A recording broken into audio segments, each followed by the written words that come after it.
Hello दोस्तों, आप सभी का हमारे यूट्यूब के अनमोल क्लासेस में स्वागत है। आज हम लोग इस यूनिट से संबंधित कुछ फिजिक्स के प्रश्नों पर चर्चा करेंगे। तो शुरू करते हैं। पहला प्रश्न है, शक्ति का ऐसा यूनिट होता है। जैसा कि हमारे सामने यहाँ पर 4 ऑप्शन दिया हुआ है और इसमें से उस ऑप्शन को चूज करना है जो ऑप्शन सही होगा। तो शक्ति को हम जानते हैं कि वाट में मापते हैं, इसलिए ऑप्शन इसका सी सही होगा। और बाकी के 3 अगर ऑप्शनों पर अगर हम बात करें तो ऊर्जा के द्वारा हम कार्य को मापते हैं। और न्यूटन के द्वारा हम क्या बल को मापते हैं। इस प्रकार से अब अगला प्रश्न देखते हैं हम लोग। अगला प्रश्न है, पलायन वेग का मान होता है। तो पलायन वेग का मान 11.2 किलोमीटर प्रति सेकेंड होता है, इसलिए ऑप्शन इसका ए सही होगा। अगला प्रश्न, इनमें से कौन सदिश राशि है।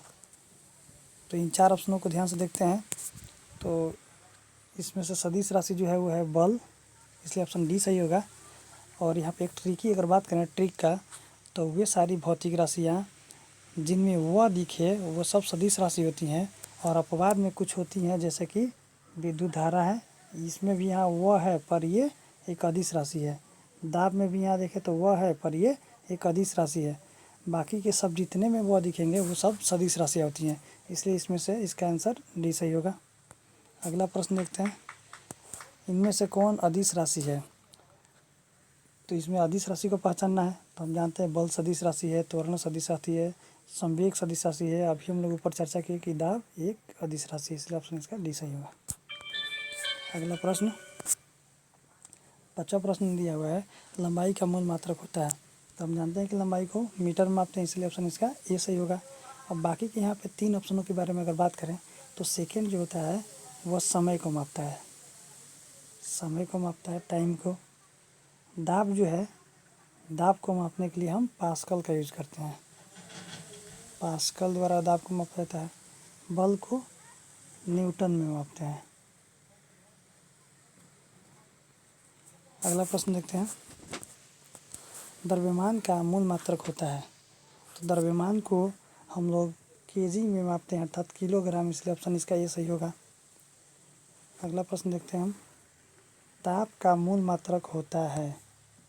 तो ताप को हम लोग तो 7वां प्रश्न था, ताप का मूल मात्रक होता है। तो ताप को हम लोग जानते हैं केल्विन में मापते हैं, इसीलिए ऑप्शन इसका बी सही होगा। और यहाँ पे बाकी के 3 ऑप्शनों की अगर बात करें तो कैंडेला जो है इसके द्वारा हम ज्योति तीव्रता को मापते हैं, ज्योति तीव्रता को मापते हैं। और एम्पियर जो है, यहाँ पे एम्पियर के द्वारा हम करंट अर्थात धारा को मापते हैं, विद्युत धारा को मापते हैं, विद्युत धारा को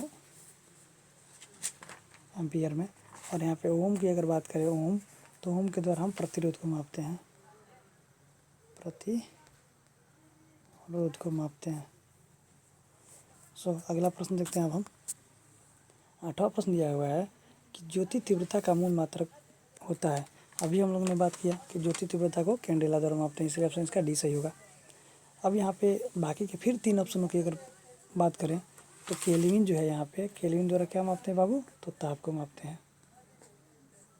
फिर यहाँ ओम द्वारा क्या मापते हैं बाबू, अभी बात किए थे हम लोग, प्रतिरोध को मापते हैं।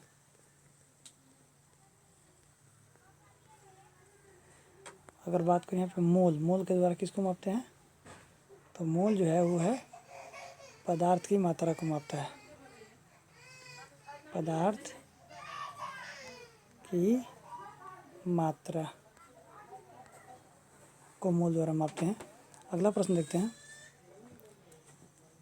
9वां प्रश्न दिया है, पदार्थ की मात्रा का मूल मात्रक क्या होता है। तो अभी हम लोग ऊपर अगले प्रश्न में चर्चा किए थे, पिछले प्रश्न में। तो ध्यान से देखते हैं, यहाँ पे पदार्थ की मात्रा को हम मोल में मापते हैं, इसलिए ऑप्शन इसका ए सही होगा। अब बाकी के यहाँ पे 3 ऑप्शनों पे अगर चर्चा करें तो जैसा कि यहाँ केल्विन दिया हुआ है, तो केल्विन द्वारा क्या मापते हैं बाबू, फिर हम एक बार बात करें तो ताप को मापते हैं केल्विन द्वारा। किलोग्राम किसका मात्रक होता है बाबू, तो होता है द्रव्यमान का। इस प्रकार से हम लोग सारे प्रश्नों में एक्स्ट्रा फैक्ट के साथ बात कर रहे हैं। अगला प्रश्न देखते हैं हम लोग, प्रकाश वर्ष द्वारा मापा जाता है। तो प्रकाश वर्ष द्वारा हम लोग दूरी को मापते हैं, इसलिए ऑप्शन इसका ए सही होगा। अगला प्रश्न है, खगोलीय मात्रक द्वारा क्या मापा जाता है? तो खगोलीय मात्रक द्वारा हम दूरी को ही मापते हैं, इसलिए ऑप्शन बी सही होगा। अगला प्रश्न है पार्सेक के द्वारा मापा जाता है, तो पार्सेक के द्वारा भी हम दूरी को ही मापते हैं, इसलिए ऑप्शन इसका ए होगा। अब एक बात करें हम, तो पार्सेक जो है ना वो दूरी मापने की सबसे बड़ी इकाई होती है। दूरी मापने की